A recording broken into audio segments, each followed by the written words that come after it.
Trump అమెరికాకి boss. ప్రపంచానికి కాదు. ప్రపంచం మొత్తం ట్రంప్ చేతుల్లో ఏమీ లేదు. ప్రపంచమేమి ట్రంప్‌కి బానిస కాదు.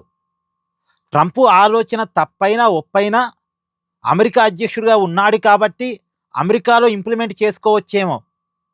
కానీ నా మాటే ప్రపంచమంతా వినాలి. నా చేతుల్లోనే ప్రపంచమంతా ఉండాలి అంటే కుదరదు. ప్రపంచమేమి ట్రంప్‌కి బానిస కాదు. ప్రపంచం ఎదురు తిరిగితే ట్రంప్ ఎంత?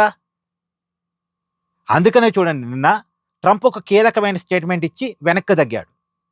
హర్మోజ్ జలసంధిని నేను ఆక్యుపై చేస్తాను. అక్కడి నుంచి టోల్ వసూలు చేసుకుంటానన్నాడు.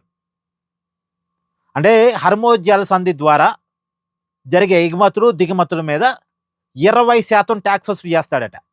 ఇప్పుడు ఎగ్జాంపుల్ మనం గల్ఫ్ దేశాల నుంచి హర్మోజ్ జలసంధి ద్వారా ఒక 100 కోట్ల విలువైన చమురు తెచ్చుకుంటున్నాం అనుకోండి నౌక ద్వారా 20 కోట్ల రూపాయలు ట్రంప్‌కి ట్యాక్స్ కట్టాలి. ఇది ట్రంప్ నిన్న చెప్పిన మాట. మనమే కాదు ఏ దేశమైనా సరే హర్మోజ్ జలసంధి ద్వారా ఎగుమతులు, దిగుమతులు జరుపుతా ఉంటే వాళ్ళు ఆ వస్తున్నటువంటి నౌకలో ఆ సరుకు రవాణా కాస్ట్‌కు తగ్గట్టుగా 20% ట్యాక్స్ ట్రంప్ కట్టాలట. ఇది ప్రపంచం ఎందుకు ఒప్పుకుంటది? చైనా ఒప్పుకుంటదా? భారత్ ఒప్పుకుంటదా? రష్యా ఒప్పుకుంటదా? యూరోప్ ఒప్పుకుంటదా? ఎవరు ఒప్పుకోరు. ఎవరు ఒప్పుకోరు. అమెరికాకి శత్రు దేశాలు ఒప్పుకోవు. అమెరికా మిత్ర దేశాలు ఒప్పుకోవు.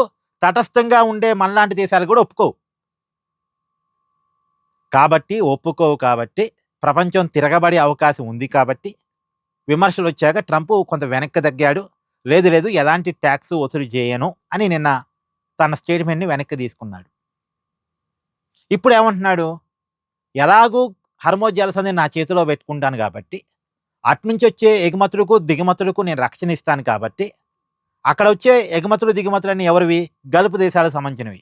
కాబట్టి గల్ఫ్ దేశాల నుంచి వచ్చేటువంటి ఎగుమతులకు, గల్ఫ్ దేశాలు చేసుకున్న దిగుమతులకు నేను రక్షణగా ఉంటున్నాను కాబట్టి గల్ఫ్ దేశాలు అమెరికాలో భారీ పెట్టుబడులు పెట్టాలి అంటున్నాడు. సరే, భారీ పెట్టుబడులు పెట్టాలని కోరుకుంటే తప్పులేదు. డిమాండ్ చేస్తే తప్పు మళ్ళా. గల్ఫ్ దేశాలు కూడా అమెరికాకి బానిసలేం కావు. అమెరికాకి బానిసలేం కావు. సో ఏం లేదండి, ట్రంప్ అమెరికాకున్న సంబంధాలని ప్రపంచంలో చెడగొట్టకుండా ఉంటే చాలు. కొత్తగా సంబంధాలు అంటే సంబంధాలు కొత్తగా ఏర్పాటు చేయకపోయినా సరే ఉన్న పాత సంబంధాలు చెడగొట్టకుండా ఉంటే చాలు. ఇంకో విషయం కూడా ట్రంప్ గమనించాలి. ప్రపంచం అంతా ఏమి ట్రంప్ మాట వినదు. ఏ దేశం కోణ నుంచి ఆ దేశమే ఆలోచించుకుంటది. అమెరికాని అగ్రరాజ్యంగా గౌరవిస్తున్నప్పుడు ఆ గౌరవాన్ని ట్రంప్ నిలబెట్టుకోవాలి. అంతే కదా అని చెప్పేసి నేను పెద్ద అన్నను కాబట్టి నేనేం చెప్పినా చెల్లుబాటు అవుద్ది అనుకుని అతిగా పోతే మొదటికే మోసం వస్తది. మనం నమస్తే చెప్పినంత వరకే పెద్దన్న. మనం నమస్తే పెట్టడం మానేస్తే, మనం గౌరవించడం మానేస్తే ఎవరికి పెద్దన్న? ఎప్పుడు పెద్దన్న అవుతాడు? ఎందుకు పెద్దన్న అవుతాడు? సో కాబట్టి మొత్తానికి ట్రంప్ ప్రపంచ దేశాల నుంచి వచ్చిన విమర్శల వల్ల తన స్టేట్మెంట్ వెనక్కి తీసుకున్నాడు. ఇప్పుడు హర్మోజ్‌ని ఒకవేళ అమెరికా ఆక్యుపై చేసుకున్నా సరే నో ట్యాక్స్.